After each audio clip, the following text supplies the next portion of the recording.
ನಾನು ಸಿಂಗುಲರ್ನಲ್ಲಿ ಮಾತಾಡ್ತಾ ಇದ್ದೀನಿ ಅಂತ ಯಾರು ತಪ್ಪು ತಿಳ್ಕೊಬಾರದು. ಯಾರು ತಿಳ್ಕೊಳ್ಳಲ್ಲ.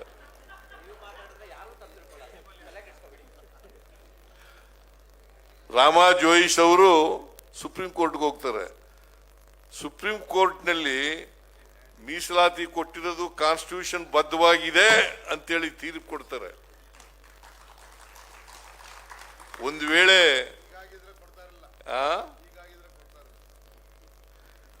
ವೇಳೆ ನಮಗೆ ಕೊಡದೆ ಹೋಗಿದ್ರೆ ನ್ಯಾಯ ಕಾನ್ಸ್ಟಿಟ್ಯೂಷನ್ ಸುಪ್ರೀಂ ಕೋರ್ಟ್ನವರು ಅದನ್ನು ಎತ್ತಿಡಿದೇ ಹೋಗಿದ್ರೆ ಏನಾಯ್ತಿತ್ತು? 73, 74 ತಿದ್ದುಪಡಿಗಳನ್ನು. ಹಿಂದುಳಿದವ್ರಿಗೆ ಮೀಸಲಾತಿ ಸಿಗ್ತಿರ್ಲಿಲ್ಲ, ಮಹಿಳೆಯರಿಗೆ ಮೀಸಲಾತಿ ಸಿಗ್ತಿರ್ಲಿಲ್ಲ, ದಲಿತರಿಗೂ ಕೂಡ ಅಧ್ಯಕ್ಷ ಉಪಾಧ್ಯಕ್ಷರಲ್ಲಿ ಮೀಸಲಾತಿ ಇರಲಿಲ್ಲ. ಗೊತ್ತಾಯ್ತಾ? ಅಧ್ಯಕ್ಷ ಉಪಾಧ್ಯಕ್ಷರಿಗೂ ಮೀಸಲಾತಿ ಇರಲಿಲ್ಲ. ಆದ್ರೆ ಮೀಸಲಾತಿ ಸಿಕ್ಕಿದ್ದು 73, 74 ತಿದ್ದುಪಡಿ ಆದ ಮೇಲೆ. ಇದನ್ನೆಲ್ಲ ಮಾಡಿದವ್ರು ಯಾರು? ಕಾಂಗ್ರೆಸ್ ಅಲ್ಲ. ಮತ್ತೆ ಬಿಜೆಪಿ ಅವ್ರದ್ದು ಏನು ಕೊಡುಗೆ ಏನು ಈ ದೇಶಕ್ಕೆ?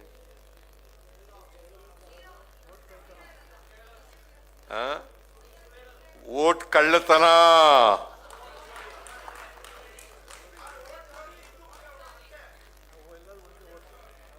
ಓಟ್ ಕಳ್ಳತನ ಮಾಡೋದು ಬಿಟ್ರೆ ಬೇರೆ ಏನಾರು ಮಾಡಿಲ್ಲ ಅವರು. ಸುಳ್ಳು ಹೇಳೋದು, ಅವ್ರ ಮನೆ ದೇವರೇ ಸುಳ್ಳು. ಅವ್ರು ಅದನ್ನು ಬಿಟ್ಟು ಬೇರೆ ಏನಾರು ಹೇಳಕ್ಕಾಗ ಸಾಧ್ಯ ಆಗ್ತದ? ಅದಕ್ಕೆ ನಾವೆಲ್ಲ ಹೆಮ್ಮೆ ಪಡಬೇಕಾಗಿರ್ತಕ್ಕಂಥದ್ದು ಏನಪ್ಪಾ ಅಂತಂದ್ರೆ ನಾವು ಕಾಂಗ್ರೆಸ್ನವರು ಅಂತಕ್ಕಂಥದ್ದು. ಅದಕ್ಕೆ ನಮ್ಮಲ್ಲಿ ಯಾವುದೇ ಗೊಂದಲಗಳಿರಬಾರ್ದು.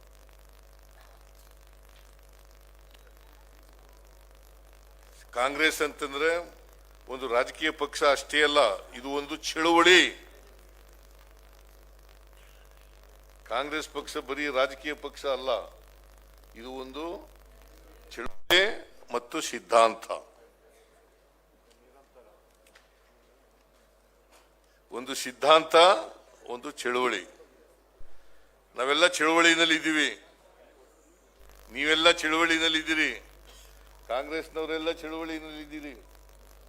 ಅಂದ್ರೆ ಬದಲಾವಣೆ ಮಾಡ್ತಕ್ಕಂಥದ್ದು ಕೆಲಸವನ್ನು ಮಾಡಬೇಕು, ಸಮಾನತೆಯನ್ನು ತರಬೇಕು, ಸಮಾನ ಅವಕಾಶಗಳನ್ನು ಎಲ್ರಿಗೂ ಒದಗಿಸ್ಕೊಡ್ಬೇಕು. ಸಮಾನ ಅವಕಾಶಗಳು ಇಲ್ಲದೇನೆ ಅಸಮಾನತೆ ನಿರ್ಮಾಣ ಆಗಬೇಕು. ಈ ಅಸಮಾನತೆ ನಿರ್ಮಾಣ ಆಗಲಿಕ್ಕೆ ಕಾರಣ ಜಾತಿ ವ್ಯವಸ್ಥೆ. ಅದಕ್ಕೆ ಬಾಬಾ ಸಾಹೇಬ್ ಅಂಬೇಡ್ಕರ್ ಅವರು ಹೇಳ್ತಾರೆ, ಈ ಸ್ವಾತಂತ್ರ್ಯ ಬಂದದ್ದು ಸಾರ್ಥಕ ಆಗ್ಬೇಕಾದ್ರೆ ಏಯ್ ಕೂತ್ಕೊಳ್ಳಿ ಕೂತ್ಕೊಳ್ಳೆ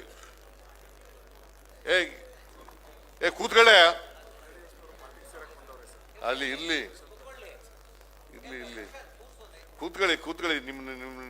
ನಿಮ್ಮನ್ನ ಬಹಳ ಹಾರ್ದಿಕವಾಗಿ ಸ್ವಾಗತ ಮಾಡುತ್ತೇವೆ. ಕೂತ್ಕೊಳ್ಳಿ.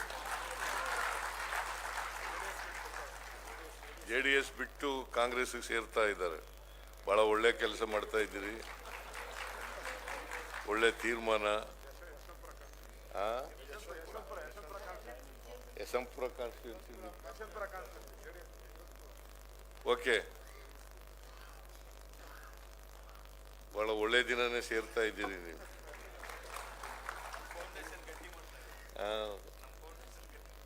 ಫೌಂಡೇಶನ್ ಗಟ್ಟಿಯಾಗಿದೆ.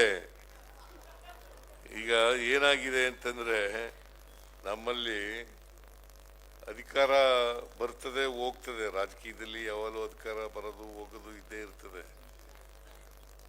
ಆದರೆ ಬಿಜೆಪಿಯವರು ಅಧಿಕಾರ ಹಿಡಿಲಿಕ್ಕೋಸ್ಕರವಾಗಿ ವೋಟ್ ಚೋರಿ ಕೆಲಸ ಮಾಡ್ತಾರೆ. ಯಾವ ಮಟ್ಟಿಗೆ ಬೇಕಾದ್ರೂ ಓಟ್ ಹೋಯ್ತಾರೆ. ಈ ಸಾರಿ ನಿತೀಶ್ ಕುಮಾರ್, ಚಂದ್ರಬಾಬು ನಾಯ್ಡು ಇಲ್ಲೇ ಹೋಗಿದ್ರು. ಈ ಸಾರಿನೇ ಹೋಗ್ಬಿಡೋರು, ಕಳೆದ ಲೋಕಸಭಾ ಚುನಾವಣೆಯಲ್ಲೇ ಹೋಗ್ಬಿಡೋರು. ನಿತೀಶ್ ಕುಮಾರ್ ಮತ್ತು ಚಂದ್ರಬಾಬು ನಾಯ್ಡು ಅವ್ರ ಕೈ ಹಿಡಿದದಿಂದ ಉಳ್ಕೊಂಡಿದ್ದಾರೆ. ಈಗ ಮತ್ತೆ ಈ ಮನ್ರೇಗಾ ಬದಲಾವಣೆ ಮಾಡಿದಾರಲ್ಲ, ಕೇಡ್ಗಾಲ ಬಂದ್ಬಿಟ್ಟಿದೆ ಅವ್ರಿಗೆ. ಕೇಡ್ಗಾಲ ಮಹಾತ್ಮ ಗಾಂಧೀಜಿ ಹೆಸರನ್ನೇ ಅಳಸಕ್ ಹೊರಟುಬಿಟ್ಟಿದಾರಲ್ಲ. ಅವ್ರ ಪ್ರಯತ್ನ ಏನೇ ಮಾಡಿದ್ರು ಕೂಡ ಮಹಾತ್ಮ ಗಾಂಧೀಜಿಯವರ ಹೆಸರು ಶಾಶ್ವತ. Father of the nation is Mahatma Gandhiji ಅಲ್ವಾ. ಅವರು ಹೆಸರು ಬದಲಾಯಿಸ್ಬಿಟ್ಟ ತಕ್ಷಣ ಒಂದು ಕಾರ್ಯಕ್ರಮದಲ್ಲಿ ಅವ್ರ ಹೆಸರು ಬದಲಾವಣೆ ಮಾಡ್ಬಿಟ್ಟ ತಕ್ಷಣ ಮಹಾತ್ಮ ಗಾಂಧೀಜಿ ಹೆಸರು ಎಳಸಕ್ಕಾಗತ್ತಾ? ಅದಕ್ಕೆ ಮನಮೋಹನ್ ಸಿಂಗ್ ಅವರು, ಶ್ರೀಮತಿ ಸೋನಿಯಾ ಗಾಂಧಿ ಅವರು ಮಾಡಿದಂತ ಈ ಕಾರ್ಯಕ್ರಮ ಇದೆಯಲ್ಲ, ಇದು 2005ರಲ್ಲಿ ಪ್ರಾರಂಭ ಆದದ್ದು. 2005 ಅವತ್ತಿನಿಂದ ಇವತ್ತಿನವರೆಗೆ ಇತ್ತು. ಈಗ ಬದಲಾವಣೆ ಮಾಡಕ್ಕೆ ಹೊರಟುಬಿಟ್ಟಿದ್ದಾರೆ. ಇದು ಕ್ಯಾಬಿನೆಟ್ ನಲ್ಲೂ ಡಿಸಿಷನ್ ಆಗಿಲ್ಲ, ಪ್ರಧಾನಮಂತ್ರಿಯವರ ಕಚೇರಿನಲ್ಲೇ ತೀರ್ಮಾನ ಆಗಿರೋದು. ಇದು ಸಂಬಂಧಪಟ್ಟ ಮಂತ್ರಿಗೂ ಗೊತ್ತಿಲ್ಲ ಪಾಪ. ಅದಕ್ಕೆ ಇದನ್ನ ಉಳಿಸ್ಕೊಳ್ತಕ್ಕಂಥದ್ದು, ರಕ್ಷಣೆ ಮಾಡಬೇಕಾಗಿರೋದು ಯಾರ ಕರ್ತವ್ಯ? ನಮ್ಮ ಕರ್ತವ್ಯ, ನಮ್ಮ ಜವಾಬ್ದಾರಿ. ಅದಕ್ಕೋಸ್ಕರ ನಿನ್ನೆ CWC ಕಾರ್ಯಕಾರಿ ಸಮಿತಿನಲ್ಲಿ ತೀರ್ಮಾನ ಆಗಿದೆ. 5ನೇ ತಾರೀಕಿನಿಂದ ಚಳುವಳಿ ಮಾಡಬೇಕು. ಗ್ರಾಮ ಪಂಚಾಯಿತಿಯಿಂದ ರಾಜ್ಯ ಮಟ್ಟದವರೆಗೆ ಚಳುವಳಿ ನಿರಂತರವಾಗಿ ಮಾಡ್ತಾ ಇರಬೇಕು ಅಂತಕ್ಕಂಥ ಮಾತುಗಳನ್ನು ಹೇಳಲಿಕ್ಕೆ ಬಯಸ್ತಾ ಇದ್ದೇನೆ. ಇದನ್ನ ಉಳಿಸ್ತಕ್ಕಂಥದ್ದು ಕೆಲಸ ನಮ್ಮ ಕೆಲಸ. ನಮ್ಮ ನರೇಗಾ, ಮಹಾತ್ಮ ಗಾಂಧೀಜಿ ನರೇಗಾ, ಇದನ್ನ ಈಗ ಅದನ್ನ ಅಳಿಸ್ಬೇಕು ಅಂತ ಹೇಳಿ ಹೊರಟಿದ್ದಾರೆ.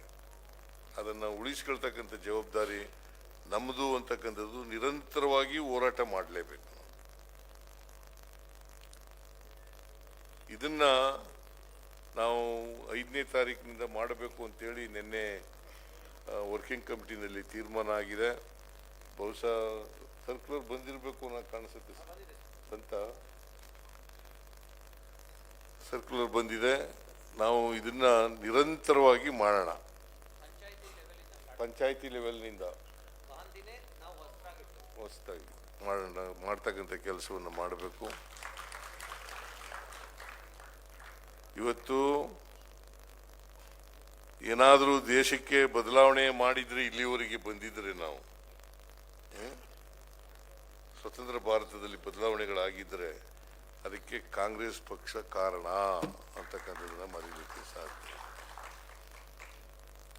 ಮಹಾತ್ಮ ಗಾಂಧೀಜಿಯವರು ಸ್ವಾತಂತ್ರ್ಯ ಬರಲಿಕ್ಕೆ ಕಾರಣ.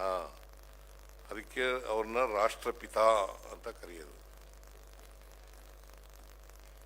ಈ ರಾಷ್ಟ್ರಪಿತ ಅಂತ ನಾವು ಏನು ಕರಿತೀವಿ, ಅವರ ಹೆಸರನ್ನೇ ಈಗ ಅಳಸಾಕ ಹೊರಟ್ಬಿಟ್ಟಿದ್ದಾರೆ ಬಿಜೆಪಿ. ಇದನ್ನು ಅಳಸಾಕಕ್ಕೆ ಬಿಡಬಾರದು ಅಂತಕ್ಕಂಥದ್ದೇ ನಾವು ಎಲ್ಲರೂ ಕೂಡ ಒಟ್ಟಾರೆಯಾಗಿ ಕಾರ್ಮಿಕರಿಂದ ಇವತ್ತು ಏನಾಗಿದೆ, ರೂರಲ್ ಎಕಾನಮಿನೇ ಹಾಳು ಮಾಡಬೇಕು ಹೊರಟಿದ್ದಾರೆ. ದಲಿತರು, ಹಿಂದುಳಿದವರು, ಅಲ್ಪಸಂಖ್ಯಾತರು, ಮಹಿಳೆಯರು, ಇವ್ರಿಗೆ ಹೆಚ್ಚಾಗಿ ಕೆಲಸ ಸಿಗ್ತಿದ್ದು ಇವ್ರಿಗೇನೆ. 100 ದಿನ ಕೊಡಬೇಕು, ಯಾವಾಗ ಕೊಡಬೇಕು, ಯಾವಾಗ ಕೆಲಸ ಇರೋದಿಲ್ಲ ಆ ಟೈಮ್ನಲ್ಲಿ ಕೊಡಬೇಕು. ಗ್ರಾಮೀಣ ಪ್ರದೇಶದಲ್ಲಿ ಈ ಕೆಲಸ ಆಸ್ತಿ ಸೃಜನೆ ಮಾಡ್ತಾ ಇರ್ತಕ್ಕಂಥ ಈ ಕಾರ್ಯಕ್ರಮವನ್ನು ನಾಶ ಮಾಡಲಿಕ್ಕೆ ಹೊರಟಿದ್ದಾರೆ. ಅದ್ರ ಜೊತೆಗೆ ರಾಜ್ಯಗಳು ಇವತ್ತಿನವರಿಗೆ ಕೇಂದ್ರ ಸರ್ಕಾರ ಅಂದರೆ ಅದು ರಾಜ್ಯಗಳದ್ದೇ ದುಡ್ಡು ಕೇಂದ್ರ ಸರ್ಕಾರ ಕೊಡ್ತಿತ್ತು. ಈಗ ಪೂರ್ಣವಾಗಿ ಕೇಂದ್ರ ಸರ್ಕಾರ ಕೊಡ್ತಾ ಇತ್ತು. ಇದಾದ ಮೇಲೆ ಈಗ ಏನು ಮಾಡಿದ್ದಾರೆ, ಇವರು ಹೊಸ ಕಾಯ್ದೆ ತಗೊಬಂದಿದ್ದಾರೆ. ಎಂಥದ್ದು VBG ರಾಮ್ಜಿ ಕಾಯ್ದೆ ತಗೊಬಂದಿದ್ದಾರೆ. ಆ ಕಾಯ್ದೆನಲ್ಲಿ 60% ಕೇಂದ್ರ ಸರ್ಕಾರ, 40% ರಾಜ್ಯ ಸರ್ಕಾರ ಕೊಡಬೇಕು ಅಂತ ಮಾಡಿಬಿಟ್ಟಿದ್ದಾರೆ. 60% ಕೇಂದ್ರ, 40% ರಾಜ್ಯ ಸರ್ಕಾರ. ಅಂದ್ರೆ ಈಗ ರಾಜ್ಯದ ಮೇಲೆ ಭಾರಿ ಹೊರೆ ಬರ್ತಕ್ಕಂಥ ಕೆಲಸವನ್ನು ಮಾಡಿಬಿಟ್ಟಿದೆ.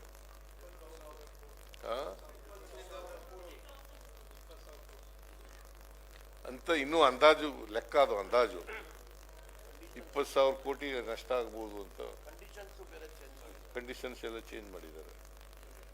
ಸೊ ಇದನ್ನ ಆಗಕ್ಕೆ ಬಿಡಬಾರ್ದು ನಾವು, ಅಲ್ವಾ? ಅದಕ್ಕೋಸ್ಕರ ಏನಾದ್ರು ಇಡೀ ದೇಶದಲ್ಲಿ ಕಾರ್ಯಕರ್ತರು ಹೆಚ್ಚಾಗಿರ್ತಕ್ಕಂಥ ರಾಜಕೀಯ ಪಕ್ಷ ಯಾವುದಾದ್ರೂ ಇದ್ರೆ ಅದು ಕಾಂಗ್ರೆಸ್ ಮಾತ್ರ. ಇಡೀ ದೇಶದಲ್ಲಿ ಯಾವ ರಾಜ್ಯದಲ್ಲೂ ಕಾರ್ಯಕರ್ತರು ಇಲ್ಲ ಅಂತ ಹೇಳಕ್ಕಾಗಲ್ಲ. ಎಲ್ಲ ರಾಜ್ಯಗಳಲ್ಲೂ ಕೂಡ ಕಾಂಗ್ರೆಸ್ ಕಾರ್ಯಕರ್ತರು ಇದ್ದಾರೆ. ಅದರಿಂದ ಇದನ್ನು ಉಳಿಸ್ತಕ್ಕಂಥ ರಕ್ಷಣೆ ಮಾಡ್ತಕ್ಕಂಥ ಕೆಲಸವನ್ನ ನಾವು ನೀವೆಲ್ಲ ಮಾಡೋಣ ಅಂತಕ್ಕಂಥ ಮಾತುಗಳನ್ನು ಹೇಳಿ